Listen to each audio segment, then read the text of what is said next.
Welcome to the Deep Dive, where we take your source material articles, intelligence reports, and critical research, and filter it down into the most compelling, need-to-know knowledge. That's right. And today, you've handed us a stack of sources that detail an operation so expansive it spans from a dreary nature clinic in England to a desperate nuclear confrontation in the Caribbean. It's quite a journey. Yeah.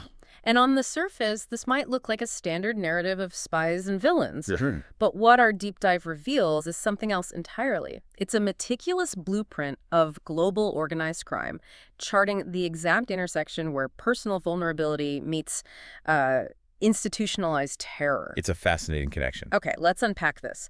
We begin not with a bang, but with I guess you'd call it terrible, humiliating headache. It's really pathetic when you think about it.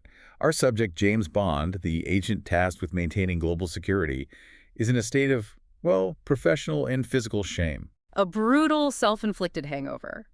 The source material is very specific about this, mentioning luminous black spots swimming across his vision from chain smoking. And that's only half the story. The sources really emphasize his financial and professional embarrassment. He wasn't just drunk. He made a severe error of judgment. The bridge game. The bridge game, a grand slam redoubled rubber. And he lost 100 pounds. Now, for us, that might be a tough night. But the source makes it absolutely clear. This was important money. It was a sum significant enough to sting his professional pride. So it's not just the money, it's the failure of control. It's a complete failure of control. He is utterly ashamed. And that personal failure immediately triggers an official and very non-negotiable response from his superior, M. Yes, the mandate is harsh, but, essential. M tells him his fitness is not merely necessary, it is essential. If he is to remain in the 00 section, the elite tier, he must be 100% fit. There's no room for error. It's fascinating because M treats the agent's body and mind not as personal possessions, but as critical instruments of state.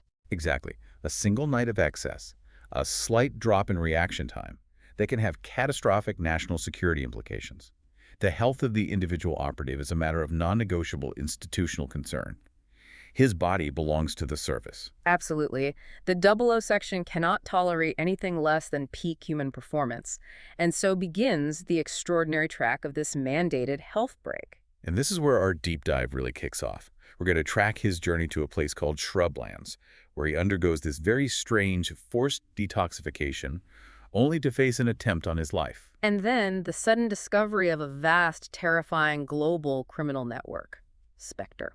And we will dissect the precise structure of this organization, the brilliance and, frankly, the cruelty of its founder, and the specific mechanics of their nuclear blackmail plot, which was codenamed Plan Omega. So this is the nexus. It's how Bond's personal reset, this mandatory spa day, ultimately led him to confront the largest, most audacious threat imaginable, the hijacking of a nuclear bomber. Our mission here is to understand the entire operation, from the boardroom planning in Paris down to the final, desperate underwater fight in the shoals of the Bahamas.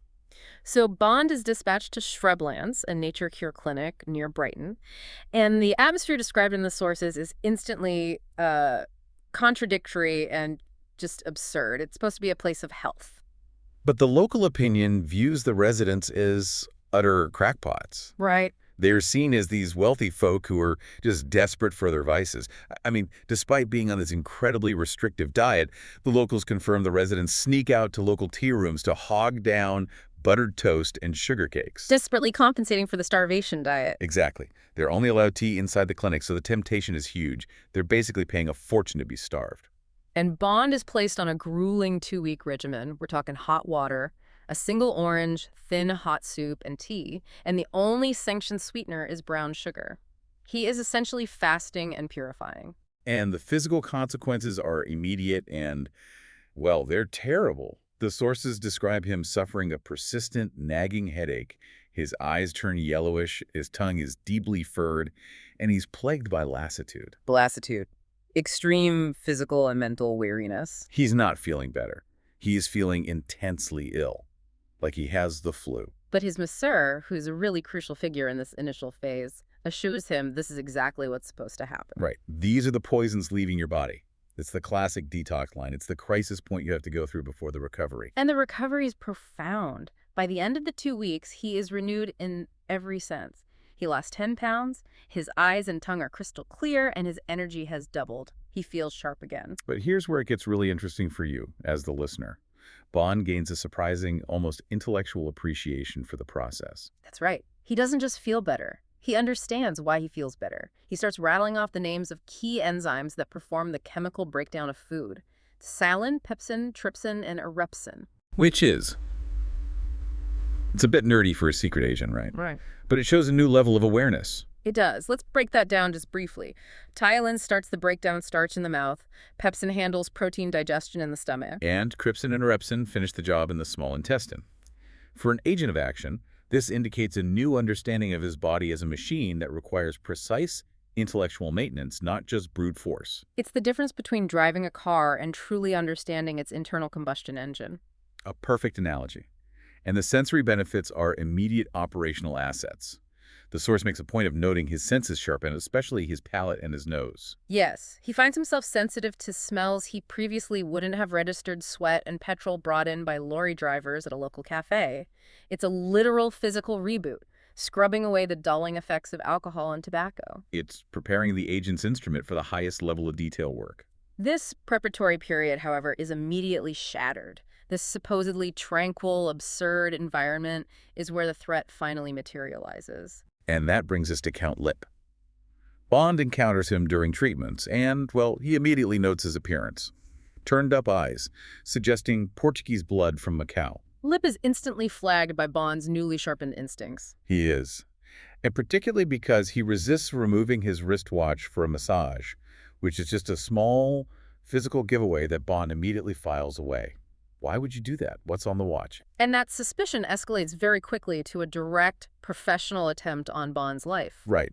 Bond is undergoing a rhythmic traction therapy, ironically known as the rack, which is designed to stretch the spine. It starts at a pretty standard 90 pounds of tension. But the scene is horrifyingly intimate. A man's hand secretly depresses the accelerator lever, racking the tension up dramatically past the initial 120 pounds and straight to a terrifying 200 pounds. This is mechanical torture disguised as a health treatment. Bond is reduced to screaming, consumed by great pain, until he blacks out. It's a calculated use of vulnerability. The 00 agent is completely defenseless, pinned to a machine in a health clinic. But before he collapses, he sees his attacker's hand. And he notes a distinctive mark. A little red sign of the zigzag and the two bisecting lines tattooed on the wrist. The SPECTRE symbol. He doesn't know it yet, but yes. And a chilling voice warns him. You will not meddle again, my friend. So this is crucial. Why use the theatrical, slow method like the rack? It wasn't just to kill him. No, it was a message. It was to interrogate him physically, to deliver a psychological message of terror, ensuring the agent thinks twice before investigating whatever it is he stumbled upon. And the clinic management, a Mr. Wayne, immediately tries to suppress the whole incident. He's terrified of newspaper headlines like, "Patient torn nearly limb from limb at Nature Clinic." Of course, that's terrible for business. And this fear of publicity is exactly what Bond leverages. He realizes telling headquarters about being almost killed by a massage machine operator against the backdrop of hot water and vegetable soup. It would make him look like an innie. Exactly. Reduced to a quivering jelly. It's embarrassing. So he takes a private solution. Pure revenge. He ambushes Lippe in the steam cabinet, traps him with a hydraulic fastener, and turns the heat up drastically. Lippe suffers second-degree burns. This is petty personal payback. But here is where that personal act connects to the global structure we're about to explore. Because what Bond didn't know is that this seemingly minor act of revenge Lippe's incapacitation due to his burns would critically delay a global nuclear plot. It just confirms that in the world of high-stakes intelligence and organized crime, the smallest, most personal, emotional decisions can derail the most meticulously planned operations. That's the perfect pivot. We move from Bond's personal, therapeutic, and vengeful drama to the cold, analytical nerve center of global crime. And our sources take us to Paris, to an emergency meeting at number 136 Biz, Boulevard Haussmann. The cover story is brilliant in its banality, the International Refugee Year. Who would ever question that? No one. The security protocols detailed here are not just for protection. They enforce a kind of institutional paranoia and professionalism. They employ 2 concierges, advanced warning systems, closed-circuit TV monitoring all entry points. And complete sets of dummy FICO minutes ready to be displayed in seconds if the police should arrive. But the system for internal identification is even more telling of their security doctrine. Members are strictly identified only by rotating numbers, 1 to 21, and these numbers advance by 2 digits monthly. So they're always shifting. Always. The constant shifting means no one can ever rely on a fixed identity or hierarchy. This is anti-intelligence built directly into the organizational chart. And the man at the top of this anti-intelligence operation, listed here as number 2, which just reflects the rotating numbers, is Ernst Stavro Blofeld, the founder and chairman of SPECTRE. And here's where we get into the psychology and history of a genuinely brilliant criminal mastermind. His background is meticulously laid out. Born in Gdynia in 1908 of a Polish father and a Greek mother. He had a high-level, diverse education: economics, history, engineering, and radionics. But his initial career choice seems so mundane, a modest post in the Polish Ministry of Posts and Telegraphs. It's the last place you'd look. But that choice was predicated on his core guiding principle, that the heart of power, especially financial and political power, is fast and accurate communication. He knew information was the only truly untraceable commodity.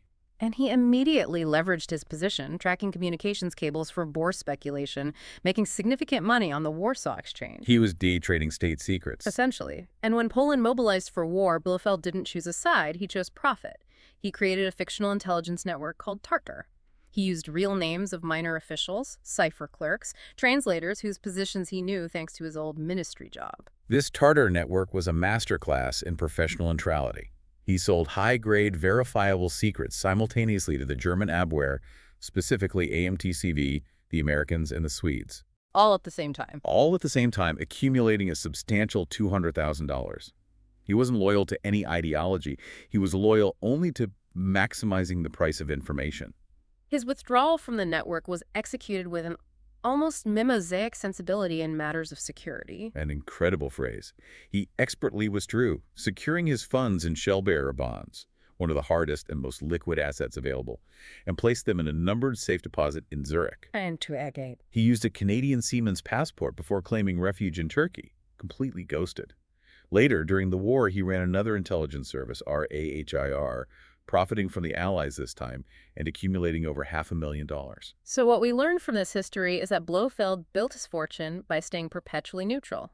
He identified vulnerabilities in ideological states and used superior, untraceable communication channels to maximize profit. Political conviction leads to vulnerability, but financial neutrality leads to power. That's his whole philosophy. And his physical presence seems to be designed to project this cold, analytical power.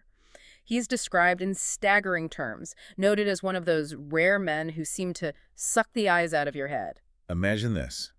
Dark eyes, totally surrounded by very clear whites, giving a kind of unsettling doll-like effect, magnified by long black eyelashes. Creepy. Very. His face is large, white, and bland a mask, but his mouth is the giveaway. It's described as proud and thin, like a badly healed wound, suggesting profound contempt and cruelty. And he's huge. He weighs 280 pounds, having been an amateur weightlifter. But the sources stress he has no known vices. He doesn't smoke, drink, or sleep with anyone. And that control is absolutely crucial to understanding SPECTRE. His lack of vices means he has no emotional weaknesses, no dependencies. He projects pure, cold, analytical control, completely devoid of the human vulnerabilities that sink most traditional criminal organizations. Which brings us to SPECTRE itself, the Special Executive for Counterintelligence, Terrorism, Revenge, and Extortion. It is purely a private enterprise designed for private profit. The membership is a true rogues gallery of global professionals. 20 chosen men, aged 30 to 40, all physically fit, characterized by their hard, predatory eyes. They are the functional apex predators of the criminal underworld. The only exceptions are the 2 scientists. Right. Kotze, the East German physicist, and Maslov, who also goes by Kandinsky, the Polish electronics expert. Yeah. Their inclusion shows that SPECTRE is not just relying on muscle and old-world crime. They are integrating high-level technical expertise into their core structure. And the rest of the members are organized into cells of 3, drawn from 6 of the world's most formidable criminal and intelligence organizations. This shows remarkable internal diplomacy and operational diversity. It's like a criminal United Nations. Let's break down that list because it underscores the sheer reach and ruthlessness of the organization. We have the Sicilian Mafia, The Corsican Union Corps, known specifically for their transnational organized crime operations and their ruthlessness in France. then former Asmerish agents, the Soviets who specialized in counterintelligence and deep operations. Surviving members of the Gestapo's Sonderdienst special service units known for extreme brutality. Defectors from the Yugoslav secret police. And finally, Turks, responsible for running the crystal heroin pipeline. The collective expertise is terrifying. They merge Cold War state espionage, intelligence structures, and paramilitary training with the cash flow and territorial reach of global organized crime. And their highest qualification, above all else, is a clean sheet with Interpol. Each member has a solid cover, a valid passport, and current visas. They are ghosts operating entirely outside the traditional view of criminal activity. Their balance sheet, even before Plan Omega, proves this success. Our sources detail a total pre-Omega income of approximately 1.5 million sterling. Immediately converted into the hardest currencies, Swiss francs and Venezuelan bolivars, stable, non-traceable, and politically neutral money. And look at the diversity of their successful operations. They recovered Himmler's jewels for 750,000 pounds. They stole a massive safe from MWD headquarters in East Berlin for $500,000. They ran heroin interception operations for $800,000.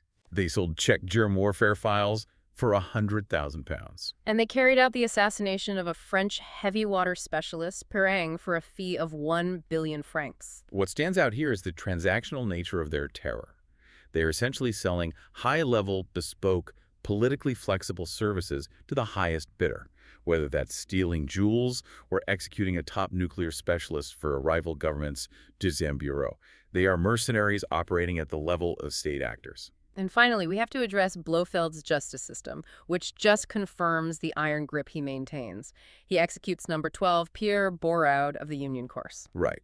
And he does it for violating the 17-year-old daughter of Magnus Blomberg, whom SPECTRE had kidnapped. Now, wait a minute.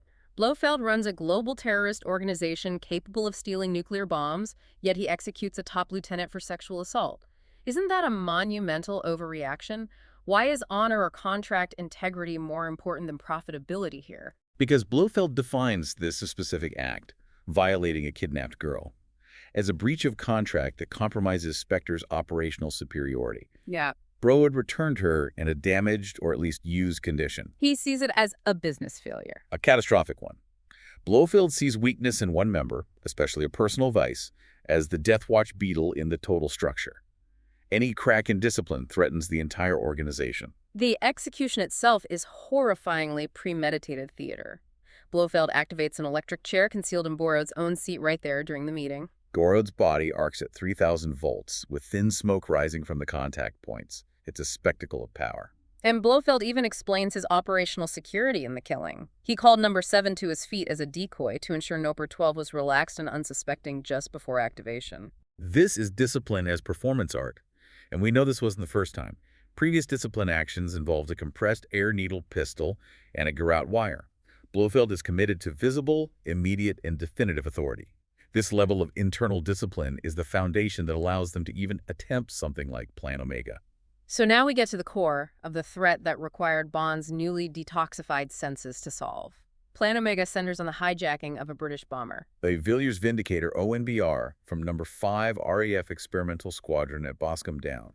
This aircraft was carrying 2 atomic weapons, MKV, and it vanished on a NATO training flight west of Ireland. The initial ransom demand shows Blofeld's precise understanding of political levers. The letter is sent not to the head of the US or even NATO, but to the British Prime Minister, which achieves both obscurity and maximum impact, hitting the Western Alliance directly in the solar plexus. It's a very clever choice. The demand is colossal and precise, the equivalent of 100 million pounds in gold bullion. And with conditions for non-hampered recovery and full pardons for every member of SPECTRE, a demand of this magnitude requires a logistical structure almost as complex as a government operation. And the man who executed the hijack was Giuseppe Petacci, an Italian Air Force squadron leader seconded to NATO. His motivation was purely materialistic, which just confirms Blofeld's theory that material greed trumps ideology. Absolutely. Petacci craved expensive status symbols, a gold chronometer, a Lancia Gran Turismo, and a Gia-bodied 3500 GT Maserati.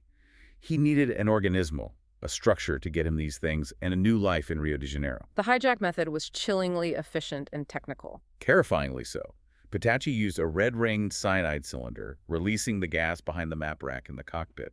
The 5 crew members died in 4 minutes flat. And Petacci, protected by an oxygen mask, then used crystals to neutralize residual poison, cleared the gas, and piloted the massive plane himself. He maintained stealth by flying below 40,000 feet, effectively getting lost in the transatlantic air traffic lanes, before turning south out of radar range toward the Bahamas.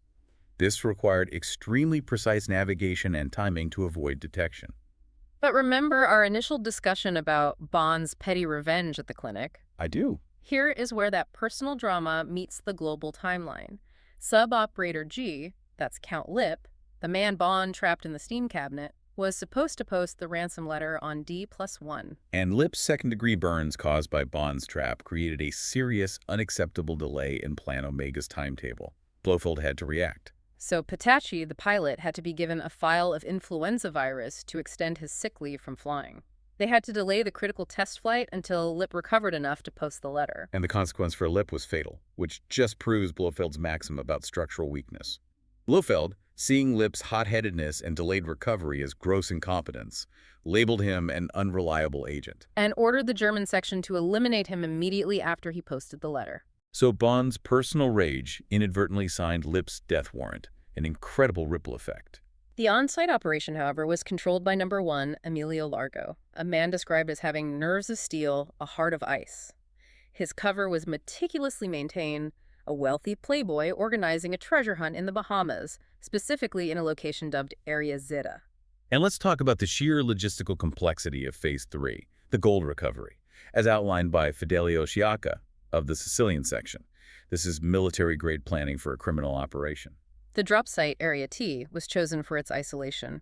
The northwest slopes of Mount Etna, between 2,000 and 3,000 meters altitude, an uninhabited area of black lava. And the delivery mechanism required 5 Mark IV transport comets, modified to drop carefully packed, phosphorescent-coated parachutes at 10,000 feet, guided by torches, and a Decca aircraft homing signal. I mean, imagine the coordination needed to source, modify, and fly 5 transport comets for this single transaction. It's astounding. And the recovery team itself wasn't just mercenaries. They were coerced. The team was assembled under intense duress through threats to the local capo mafiosi's 8 grandchildren. So they were forcing the Sicilian mafia to comply. Exactly. But they were also incentivized with a massive £1 million reward to ensure compliance and efficiency. It's a classic carrot-and-stick approach on a massive scale. And the disposal route is perhaps the most impressive proof of SPECTRE's financial engineering. It really is. The MV Mercurial would sail through Suez to Goa in Portuguese India. From there, it would rendezvous with Bombay bullion brokers in the Arabian Gulf. The gold would be exchanged for equivalent value in used hard currencies, Swiss francs, dollars, and Venezuelan bolivars. Which are notoriously difficult to trace. And then what? The money couldn't stay in one place? No way. That equivalent value in hard currencies is then broken up and sent to 22 separate numbered safe deposit boxes in Zurich. This dispersal plan makes the money essentially invisible and impossible to seize or trace back to SPECTRE's core members. The genius of the extortion plan, though, lies in the leverage. Blofeld ensures compliance by stating explicitly that neither bomb will be rendered safe until the money is confirmed in all 22 Swiss bank accounts. It makes any attempt by NATO or the U.S. to intervene catastrophic, as a countermove could trigger the very disaster they are trying to prevent. The compliance is bought by the existential fear of nuclear detonation. So the clock is ticking, and the global search operation Thunderball is now focused squarely on Nassau. Bond is sent in, and he's teaming up with Felix Leiter. Right, who has transitioned from the CIA to Pinkerton's, but is still clearly operating with agency resources and connections. And Leiter immediately provides the state-of-the-art equipment that allows Bond to operate invisibly. The sources highlight a sophisticated transmitter-receiver for instant communication. And the truly brilliant invention, a portable Geiger counter disguised as a Rolleiflex camera, with the detection meter cleverly placed inside a wristwatch. This turns a radiation detector into a fashion accessory. It's perfect for covert operations in a high-society setting like the Bahamas. It's total genius. And their prime suspect is Emilio Largo and his yacht, the MV Disco Volante. It's not just any boat. Leiter is immediately impressed, calling it a piece of boat. And the Disco Volante is central to Spectre's operational success. It's a high-performance, 100-ton Italian hydrofoil and a Liscafo built by Leopoldo Rodriguez of Messina. It cost £200,000. Which demonstrates the organization's massive investment in field technology. So why are those specific technical details, hydrofoil, 50 knots, 4-foot draft, so crucial in the Bahamas? Speed and stealth, primarily in a unique terrain. It can hit 50 knots, making it difficult for most pursuit vessels to keep pace. More importantly, it draws only 4 feet when hydrofoiling. Oh. As Commander Peterson later explains, the Bahamas are full of shifting banks and treacherous coral formations, often referred to in older charts as niggerheads. The Disco's shallow draft allows it to navigate these shoals where larger conventional naval vessels or deep-draft submarines would run aground. So it's the perfect getaway vehicle for that specific environment. It is. Furthermore, the sources note the use of aluminum and magnesium alloy in its construction. This is a critical anti-detection measure.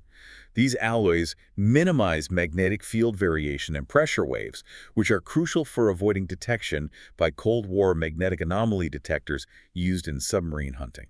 And all of this is hidden behind Largo's perfect cover as a wealthy playboy searching for sunken Spanish galleons. He's surrounded by 19 shareholders to reinforce the illusion. But Bond's initial investigation yields the personal human connection he needs. He meets Domino Vitali, who is presented as Largo's niece. And she initially reinforces the treasure hunt story, talking about the 19 shareholders who have just arrived in Nassau. But the personal angle quickly yields the crucial intelligence. Bond discovers her true family name is Petacci. So she's the sister of Giuseppe Petacci, the pilot who hijacked the Vindicator bomber. Exactly. Domino, who used Vitali as a stage name, is innocent of the plot, but she's deeply personally connected to the mechanism of the crime. This connection makes the Disco a near certainty. The deception is confirmed when Bond checks with the harbor police records.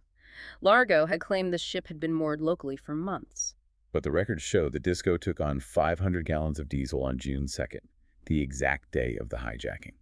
Largo had demonstrably lied about the yacht's movements. So with time dwindling, they are under 70 hours until the deadline. They need hard evidence. Right. And Leiter's initial Geiger test on the main hull of the Disco is negative. Largo, knowing the bombs are not in the luxury areas, is more than happy to show them around. This forces Bond's hand into a high-risk operation, an underwater reconnaissance at night.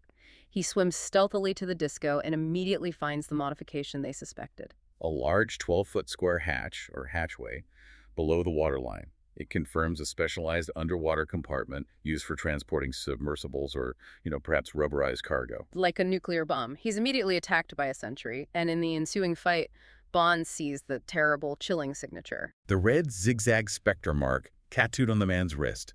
This confirms the link between the assault at shrublands and the threat right here in Nassau. The struggle, however, is resolved by a bizarre twist of fate. Almost a divine intervention. A giant barracuda, which had been driven mad by the shockwave of previous underwater grenades, likely thrown by Largo's crew, testing the area attacks, and kills the sentry instead. Which preserves Bond's cover and provides the necessary distraction for his escape, but it just underlines the lethal atmosphere surrounding the Disco. But the definitive clincher, the thing that seals it, comes from Leiter's excellent surveillance work. He identifies one of Largo's shareholders from a casino party, registered as Emil Traut. As none other than Kotze, the East German nuclear physicist we learned about in the SPECTRE hierarchy. And this is the moment they transition from suspicion to certainty. A millionaire playboy surrounded by businessmen is a cover. A millionaire playboy surrounded by a renowned nuclear physicist is proof of a nuclear plot. And that intelligence is enough for Bond and Leiter to bypass the usual bureaucratic channels and send an urgent, full-throttle request for massive military deployment. For the USS Manta. So Bond and Leiter are now operating with extreme pressure under 40 hours to the deadline. They've confirmed the key links. Traut is Kotze, Largo is lying, and there's an underwater compartment. The immediate response is the arrival of the nuclear-powered submarine USS Manta. Yes, a George Washington-class vessel carrying Polaris missiles commanded by Commander Peterson. And the George Washington class is significant because it represents the highest level of American nuclear deterrence. Its presence highlights the gravity of the situation. The U.S. is now deploying a strategic weapon platform to prevent a disaster. But Commander Peterson immediately notes the near-impossible operational challenge. The Manta is a deep-draft nuclear submarine operating in the shoals of the Bahamas. Right. The area is plagued by those coral niggerheads and shifting banks, and the Manta needs a certain amount of clearance for its reactor operation. It's at a massive structural disadvantage against the 4-foot draft, 50-knot Disco Volante. It's a chess game where one player is operating on a tiny, shallow board, and the other is a massive battleship. They realize they have to rely on their field agent Bond and their insider Domino for the critical moment of detection. When Largo's seaplane returns to the Disco, confirming the operation is imminent, Bond executes his desperate final plan involving Domino. He confronts Domino with the brutal truth. Largo killed her brother, Pitachi, to ensure his silence and control. Domino, realizing Largo is a monster, agrees to betray him by signaling Bond if the bombs are brought aboard. And the signal plan is brilliant in its simplicity and reliance on that high-tech camouflage. She takes the disguised Rolleiflex Geiger counter aboard the Disco. If the detection meter in the wristwatch goes positive, indicating the presence of the 2 atomic weapons, she is to simply show herself on deck. She explicitly rejects Bond's suggestion of switching lights in her cabin, insisting on the more natural behavior. She wants to maintain the perfect facade until the last possible moment. Tragically, the meticulous plan unravels due to the one factor SPECTRE claims to eliminate: human vice. Largo is tipped off about the counter. Perhaps through the elimination of Lippe, leading to compromised security details, we don't know for sure. But Largo's cruelty is immediately laid bare when he straps Domino to the bunk. He intends to torture her to reveal Bond's plan, confirming his monstrous nature by admitting he killed Pitachi. The torture implements are chillingly precise. A glowing cigar for heat and ice cubes for cold, applied scientifically to force her voice to speak the truth. This is the critical moment. This is where Largo's personal need for sexual domination and cruelty completely overrides the strategic integrity of Plan Omega. He puts the whole mission at risk for this. The interception begins off Grand Bahama, the site of target number 1, the missile base. The USS Manta hits bottom a mile away, and Bond and Leiter mobilize alongside the U.S. Navy SEAL divers. And Leiter, showing his resilience and dedication, improvises a fin attachment for his steel hook, insisting on joining what he calls the naked warfare. The underwater battle is chaotic, dark, and brutal. Bond's team intercepts Largo's diving crew, who are preparing to haul the first bomb described chillingly as a rubber-covered rubber sausage on a chariot, an electric torpedo sled toward the shore. A massive underwater gunfight erupts. Bond engages in hand-to-hand combat, destroying one man's mask, with black puffs of blood clouding the water around the coral. The professionalism of the SPECTRE crew is countered by the sheer number and training of the Navy divers. Largo, having fled his cabin, uses a chariot to attempt escape the bomb toward the mainland. Bomb pursues, sabotaging the chariot's rudder, throwing Largo off the device. And Largo, still unimpaired in strength, engages Bond in a desperate close-quarters fight among the coral formations. And this is where the fight turns existential for Bond. Largo uses a small, captured octopus taken from a coral clump to blind Bond's mask, squeezing its slimy, living tentacles over Bond's viewing plate. Bond is disoriented, sinking. And Largo begins to choke him to death. The final, dramatic salvation comes from the person Largo most underestimated. Domino, having escaped her restraints, followed Largo with a spear gun. She appears described as a small, pale figure. And shoots Largo through the neck. The man of ice, whose personal cruelty doomed the global plot, is finally destroyed by the woman he abused and attempted to silence. In the oyster light of dawn, the operation is declared a success. The final scorecard shows both atomic weapons were successfully recovered. And the physicist, Katze, immediately begins cooperating. He confirms the intricate structure of SPECTRE, the alliance of ex-Marisch Gestapo and Mafia and Blofeld's status as the leader. Katze confirms the two-pronged nature of the Blackmail plot. Target number 1 was the missile base they just saved. But target number 2 was slated for the densely populated civilian target of the Miami yacht basin. This confirms the plot was designed for maximum terror and political paralysis. Critically, Blofeld escaped. Largo's radio silence and failure to transmit a final situation report meant Blofeld, paranoid as ever, withdrew. He remains untouchable for the moment. Felix Leiter, ever the pragmatist, is full of praise for Domino's courage, noting she did not break under Largo's torture and risked her life to pursue him. He states emphatically that she is the one who rates the medals. As she should. And what of Bond? He is physically broken, having taken massive blows to the head and exhausted by the fight. He is now the patient again, desperate for news of Domino. He confronts the doctor, a Dr. Stengel, who assures him she will be all right, but insists Bond must take it easy. The ironic phrase M had used to send him to Shrublands in the first place, triggering this entire global event, comes full circle. He's overcome with a mix of fury and giddiness. He staggers down the hall, finds Domino's room, and kneels beside her bed. When she pulls him close and insists he stay, he collapses beside her, his head cradled on her pillow from the sedative effects of his own medication. A beautifully intimate and utterly exhausted conclusion to a massive global operation. So, we've tracked this deep dive from a severe hangover to the brink of nuclear war and back to a hospital bedside. It forces us to ask, how did SPECTRE, a meticulously structured criminal organization led by the supremely controlled Blofeld, one which integrated Cold War intelligence, sophisticated logistics, and technical expertise, nearly succeed on a global scale? Well, they succeeded because they eliminated ideology. They replaced it with pure, cold profit and absolute internal discipline. Blofeld built an empire on eliminating emotional risk. Precisely. Yet, in the final analysis, their incredibly successful plan was ultimately undone by the simplest, most ancient weakness of its field commander, Largo. He allowed his immense vanity, his cruelty, and his personal need for sexual violence to compromise Plan Omega in its most vulnerable final hours. So you have to wonder, is any organization, no matter how cold, analytical, and well-funded, truly immune to the fatal flaw of human ego and uncontrolled vice? If the key to saving the world relies on the heroine Domino, breaking her personal silence and finding the courage to act in the face of death, perhaps the greatest operational asset is not cold logic, but messy human morality. Something for you to mull over as you consider the cost of absolute control.